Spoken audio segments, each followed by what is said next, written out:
What is going on, guys? It is Wrestlelamia here, back with some more news. Join us now as Wrestlelamia looks at the wildest news stories and rumors you need to know, including WWE silencing their superstars, WWE has cancelled a wrestler's contract due to allegations, King Corbin is upset with WWE, and much more. Be sure to subscribe and hit that notification bell for daily wrestling videos. But now let's hit the intro and get straight into the news.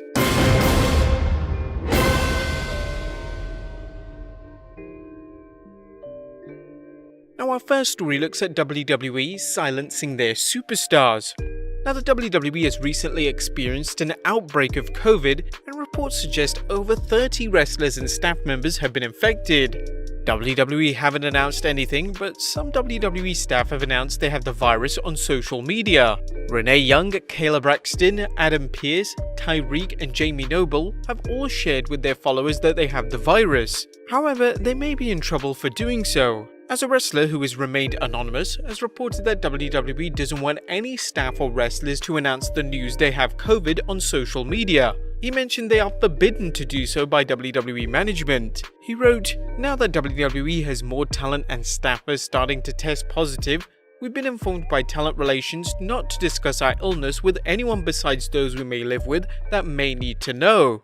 We are forbidden to tell anyone else, nor can we come out publicly to make any statements. It was stressed that WWE will take care of any medical treatments should we need them." In the same breath, it was made clear that the company would handle the PR, and only those that needed to know about our condition would know, as HIPAA laws would prevent them from making our names public. Looks like WWE doesn't want many people knowing of the shit show that they've created. What do you think of this? Should WWE silence their superstars? Let us know in the comments down below. Up next, WWE has now passed on a wrestler due to allegations. The Speak Out movement has caused several cleanups in WWE. WWE recently fired Jack Gallagher, Legado, Travis Banks, with possibly more to come, as reports have mentioned Velveteen Dream being on the chopping block. However, whilst those are the wrestlers who are signed to the promotion, WWE pulled a contract from a wrestler they were going to sign for NXT due to the allegations. John Alba tweeted, "I've heard from multiple sources about WWE pulling a contract offer from a top young talent involved in the recent string of allegations that have come out about pro wrestlers. Obviously, a situation the company and everyone has to take very seriously." However, not everybody understood the tweet, thinking it was a wrestler who currently works for the company, so John clarified, "Since I'm seeing some misunderstanding this is not someone currently under contract, someone who is supposed to be signed and brought into NXT. Now the name of this wrestler remains anonymous and John does not want to release it. Now, we reported earlier that WWE is going to be releasing anyone who they see as problematic, so probably most of the wrestlers who have been accused. Who do you think this wrestler could be? As John stated, it was a top young talent. However, in the Speak Out movement, that could be just about anyone. They're all pretty much top young talent.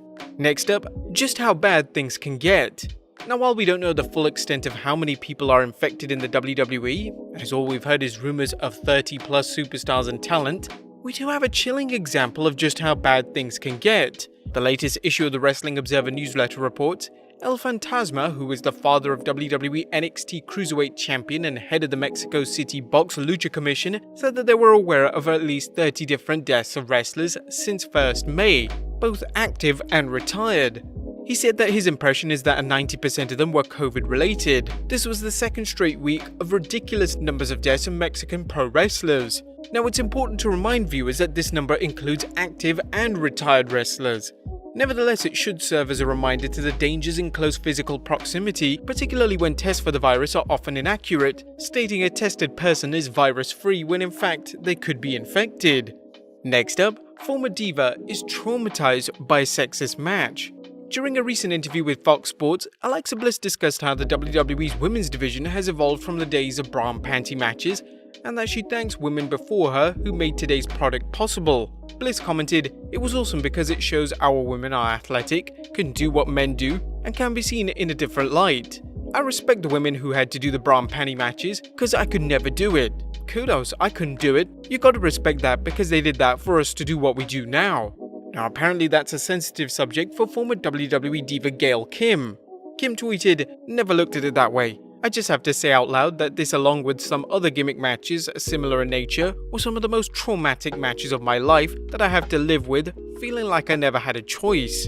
Several of the WWE's gimmicks for women were sexist, including the Playboy pillow fights, lingerie battle royals, and bra and panties matches. While Kim and others could quit the WWE, they would have no options for wrestling until their WWE contract expired. Do you think Kim shouldn't complain, as she could have quit the WWE if she was unhappy? Or does she have a legitimate grievance? Let us know in the comments down below. Next up, did WWE executives check on Renee Young after her COVID diagnosis? Now, Renee Young recently fell ill and had herself tested for the virus, discovering she was infected and notifying the WWE. So who was the first to contact her and wish her a fast recovery? Vince McMahon, Triple H, or a WWE executive? No, according to Dave Meltzer, neither Vince McMahon, Kevin Dunn, Paul Levesque, or Mark Carrano contacted her as of 25th June to ask how she was doing. A lot of wrestlers did contact her, and some sent her well wishes on social media. It's always good to know how much or hear how little your bosses really care. Next up, King Corbin is upset with WWE. While it looks like King Corbin is headed for a feud against Matt Riddle, Sportskeeter's Gary Cassidy recently tweeted the King is none too happy with how things are playing out. Gary Cassidy noted, "Sources have indicated to me that while the plan is for a Matt Riddle vs Baron Corbin rivalry going forward, Corbin only recently found about those plans and wasn't too happy with them, insisting that Riddle should have to defeat 5 enhancement talents before facing him." Meanwhile, the plan for Matt Riddle's first major opponent outside of NXT to be Baron Corbin has been in place for a while, as illustrated at both Survivor Series and the Royal Rumble. The plans for Riddle to debut on SmackDown and work with Corbin were ramped up back in March. I should clarify this is what one person really close to the situation told me, and it's been clarified with another. Corbin's push seems to have stopped with him being established as an upper-card performer who is being used to help build up new talent, similar to other performers. While it's a good role, Corbin may not see it that way given his ability to work with a variety of opponents, his reputation for protecting opponents, and his good mic skills. Next up, CM Punk's big payday.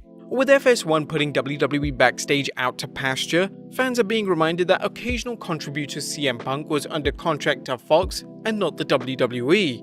However, it appears Fox saw Punk signing to the show as a big deal and paid him accordingly. According to Dave Meltzer, Punk got a big contract for very little work since Fox execs believed that he pulled a great coup in getting him back on wrestling programming. But what's next for Punk remains to be seen.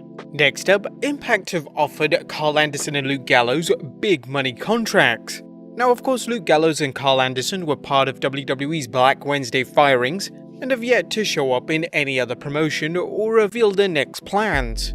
However, according to Pro Wrestling Sheet, they have learned that Impact Wrestling has been heavily pursuing the tag team in order for them to appear at Slammiversary next month on July 18th. Now, this could be the opportunity for many fired WWE superstars to turn up at, and they even hyped a few in a promo they recently released. That promo featured footage of Luke Gallows and Karl Anderson amongst other released talent from WWE, using old Impact footage. Pro Wrestling Sheet noted that Impact has offered Gallows and Anderson incredibly strong deals that would allow them to work with New Japan once that's a possibility, both in a legal sense and from a travel sense due to the current COVID-19 restrictions. Would you guys like to see Karl Anderson and Luke Gallows return to Impact Wrestling? Let us know in the comments down below. And finally, congratulations Curt. Last but not least, congratulations to former WWE superstar Curt Hawkins, aka Brian Myers, and his wife Lizzie, who welcomed their newborn daughter into the world recently. Hawkins posted the following message on Instagram along with a picture of mom and the baby. "So smile at me baby, take my breath away with the good Lord willing. I'll be happy to say that daddy loves mama and mama loves him. Tomorrow we get to do it over again. Madison Catherine Myers, 26 June 2020. So incredibly excited for another baby girl for me to love and care for. The red-headed mom is my hero. I'm so proud of her. Selflessness, discipline, and love like no other. Our family is now complete." What a lovely message. But there you have it guys, the wildest news stories and rumors in wrestling. What do you guys think of these stories and rumors? Be sure to leave your comments down below, subscribe if you haven't already, follow us on Instagram and Twitter, and I'll see you next time with some more wrestling content.